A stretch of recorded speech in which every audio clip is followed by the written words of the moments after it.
Direct News TV. January 26, 2024. Russia-Ukraine War, List of Key Events, Day 702. Here is the situation on Friday, January 26, 2024.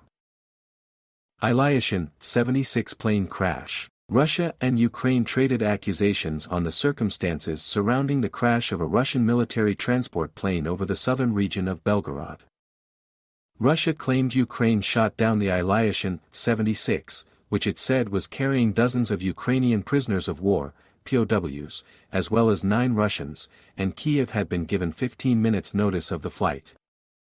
Russia's investigative committee, which opened a terrorism investigation, said it had recovered the plane's flight recorders and released a 39-second video of the scene that mainly showed aerial shots of a large blackened stretch in a snow-covered field with some damaged trees.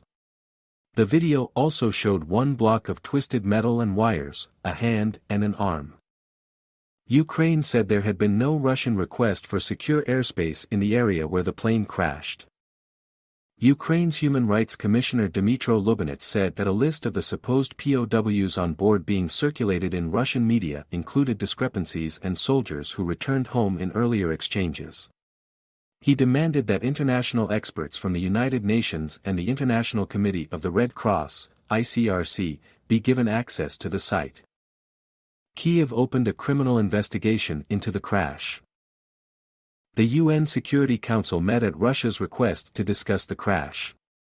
UN Political Affairs Chief Rosemary DiCarlo told the Council the UN was not in a position to verify the circumstances of what had happened. What is clear is that the incident took place in the context of Russia's invasion of Ukraine and ongoing war, she said. To avoid further escalation, we urge all concerned to refrain from actions, rhetoric or allegations that could further fuel the already dangerous conflict. Fighting. Ukraine's Air Force said Russia launched 14 attack drones and 5 missiles on the southern Black Sea regions with air defense systems destroying 11 of the drones. The Ministry of Internal Affairs of Ukraine said 6 people were injured in the historic city of Odessa and residential buildings and a warehouse were damaged. Ukrainian security sources said they orchestrated a drone attack on an oil refinery in the southern Russian town of Tuapse, about 240 kilometers, 150 miles, southeast of the Russian-annexed Crimean Peninsula. The attack caused a major fire, but there were no reports of casualties. Nepal's Foreign Minister Narayan Prakash Saad told the Associated Press news agency that Nepal had asked Russia to send back hundreds of Nepali nationals who had been recruited to fight against Ukraine and repatriate the bodies of those who had died in the conflict. The Russian army is estimated to have recruited more than 200 Nepali nationals to fight in Ukraine and at least 14 have died there, Saad said. Ukraine's National Resistance Center said it had seen mercenaries from Malaysia, accompanied by a translator at Russian military training camps in the Russian-occupied Donetsk region. It warned that anyone fighting alongside the Russians against Ukraine was a military target. Malaysia did not respond to requests for more information on the alleged presence of Malaysian nationals. Several major Ukrainian state organizations, including the state-run energy firm Naftogaz, the Post Office and Transport Safety Agency, reported major cyber attacks that a source close to the government blamed on Russian intelligence.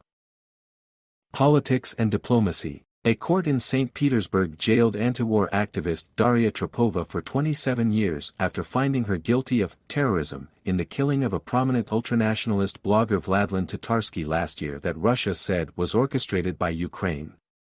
Trapova told the court she thought the package she gave Tatarsky, whose real name was Maxim Fomin, contained a covert listening device and did not realize it was rigged with explosives. A Moscow court jailed prominent nationalist and former rebel commander Igor Girkin for 4 years for inciting extremism.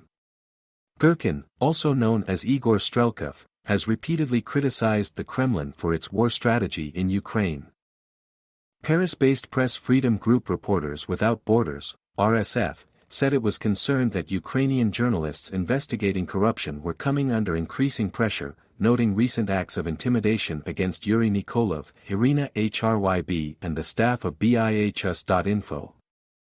Weapons. The White House urged senators in the United States to reach a deal linking vital military assistance for Ukraine to U.S. border security, after reports that former President Donald Trump, who is seeking re-election, was trying to torpedo any agreement in an attempt to deprive U.S. President Joe Biden, who is seeking a second term, of a political victory.